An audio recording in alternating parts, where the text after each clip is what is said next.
Romain Molina a hier sorti une vidéo où il dit toutes les infos qu'il a sur l'équipe de France, Mbappé et sa non-convocation en équipe de France. On va voir tout ça dans cette vidéo. Salut à tous les gars, c'est Azial. Aujourd'hui, on se retrouve pour une nouvelle vidéo. On va parler de sujets très sensibles. J'ai envie de dire limite parce que c'est vrai que cette histoire et le cas Mbappé va de plus en plus loin. Certains vont encore dire que j'en parle beaucoup, mais en même temps, c'est la une de l'actu quoi. C'est vraiment la une de l'actu, c'est le truc qui encore une fois fait un retentissement mondial. Quand on croit avoir touché le maximum sur Mbappé, quand on se dit bon là ça va pas aller plus loin, bah si, ça va plus loin. Et là c'est des informations qui ont été sorties par Romain Molina. Je sais qu'il y en a pas mal d'entre vous qui pensent que Romain Molina est un charlatan. Moi, je peux vous le dire, Romain Molina, c'est quelqu'un qui est très fiable. Il peut se tromper des fois sur certains trucs ou peut-être un petit peu gonfler certaines informations, mais c'est du 95 on va dire de fiabilité. Croyez-moi bien que Romain Molina est plus fiable que beaucoup de journalistes que vous voyez passer sur des émissions de télé. Ça c'est une certitude. Donc on va prendre en compte ce qu'il a dit, on va en parler. Je vais donner mon avis comme d'habitude, n'hésitez pas à faire de même dans les commentaires. Mais bien évidemment, il faut quand même mettre un petit peu de trucs, prendre ça avec des pincettes.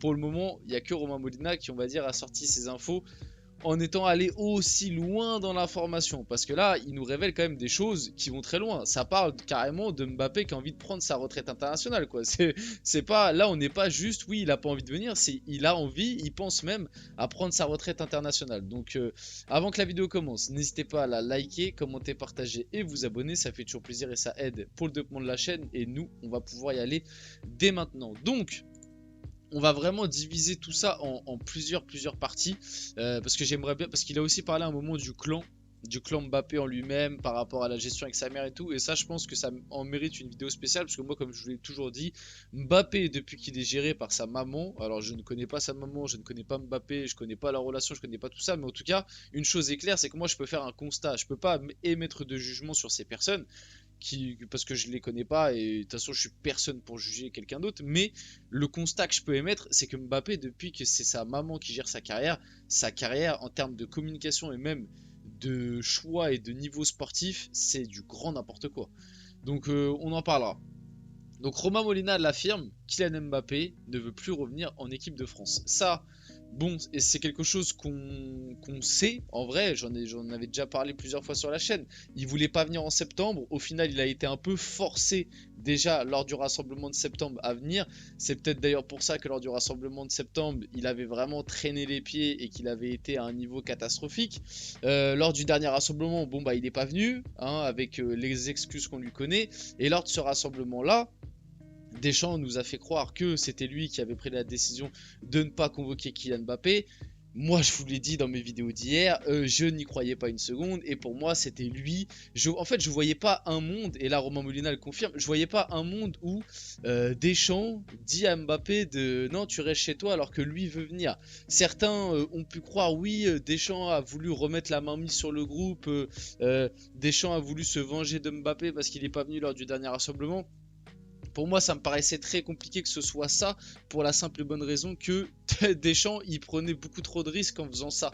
Parce que tu prenais le risque de perdre Mbappé définitivement, et on le sait, à l'heure actuelle, Didier Deschamps, on va pas se mentir, il est encore en poste grandement grâce à Kylian. Pourquoi je dis ça? Parce que politiquement parlant, Kylian, il a une très grande importance au sein de la FFF, c'est une réalité. On rappelle que Kylian, avec un post sur Twitter, a fait virer l'ancien président de la FFF, Noël Le Graët.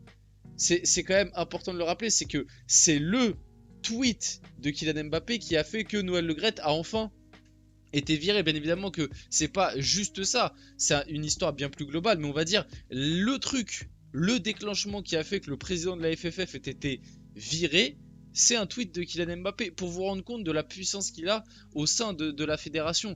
Et même globalement, Deschamps, à l'heure actuelle, arrive encore à survivre, entre guillemets, grâce à l'influence et grâce au niveau récent de Kylian Mbappé. Bon, même si ça s'est pas montré à l'Euro ça a été une catastrophe et justement ça lui a été beaucoup reproché.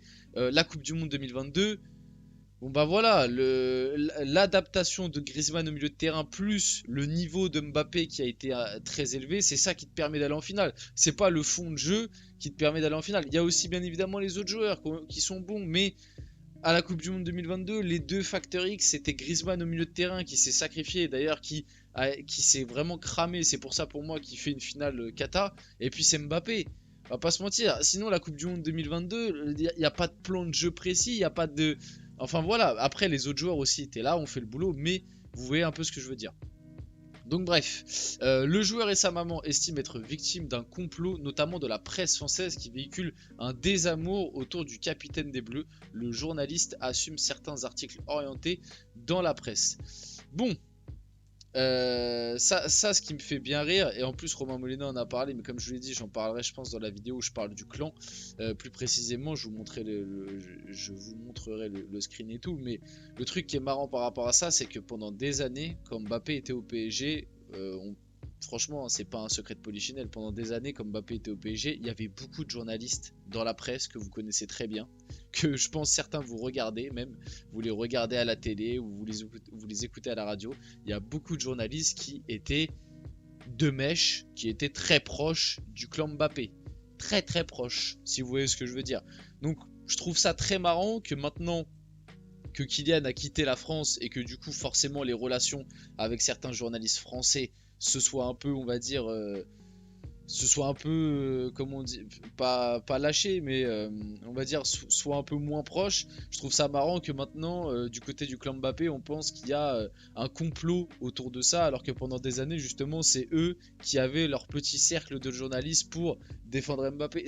Les gars, hein, c'est pas pour rien que pendant des années au PSG, on a entendu c'est la faute de Neymar, c'est la faute de Verratti, c'est la faute de Luis Enrique, c'est la faute de Nasser. C'est la faute de la tactique, c'est la faute du projet, c'est parce que les joueurs ils font n'importe quoi, il faut enlever les Sud-Américains, c'est la faute de Di Maria, c'est la faute de Cavani. On n'a jamais entendu pendant 7 ans au Paris Saint-Germain que Kylian Mbappé avait sa part de responsabilité. Je vous parle en tout cas dans les grands médias. Dans les grands médias, c'est très très rare qu'on ait remis la faute sur Mbappé quand il était au PSG, même encore l'année dernière. Hein. Regardez les avis l'année dernière, par exemple au moment de l'élimination face à Dortmund, regardez les avis des grands médias. Les avis des grands médias, c'est de la faute de Luis Enrique, c'est la faute de je sais plus, de Marquinhos, de Donnarumma, c'est de la faute à la tactique, c'est parce que Mbappé, faut le mettre à gauche, faut pas le faire jouer en pointe. Enfin voilà, mais c'est jamais de sa faute lui-même, c'est jamais la faute à son niveau ou à une prestation ratée. Donc voilà, la situation a atteint un point de non-retour et même d'ailleurs avec l'équipe de France c'est aussi le cas. Voilà. Donc Mbappé a même pensé à annoncer ne plus vouloir venir en sélection avant de prendre le temps de réfléchir. Le groupe des Bleus commence à en avoir marre.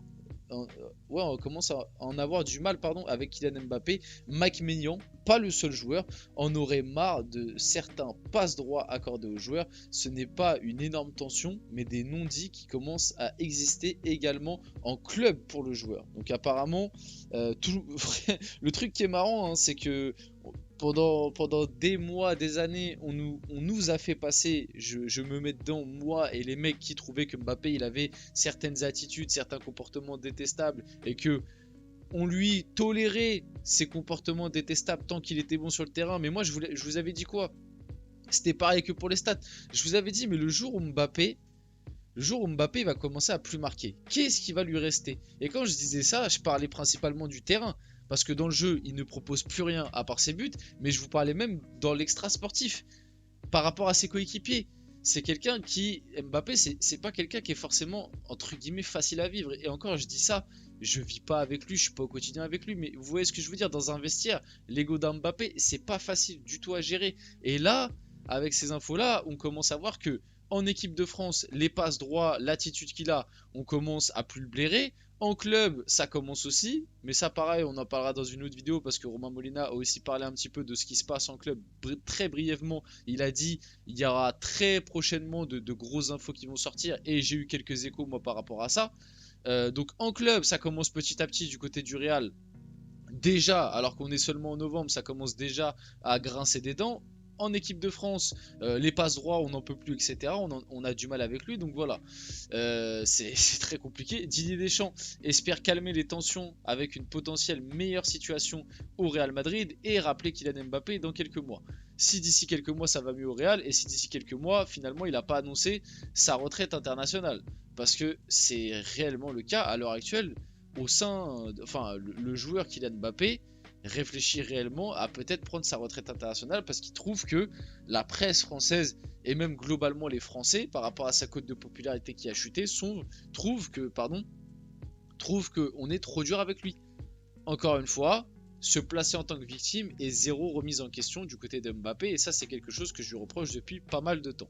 On finit la vidéo là-dessus, j'espère que cette vidéo vous a plu, si c'est le cas n'hésitez pas à la liker, commenter, partager et vous abonner les gars, c'était Azial, on se retrouve très rapidement pour une prochaine vidéo.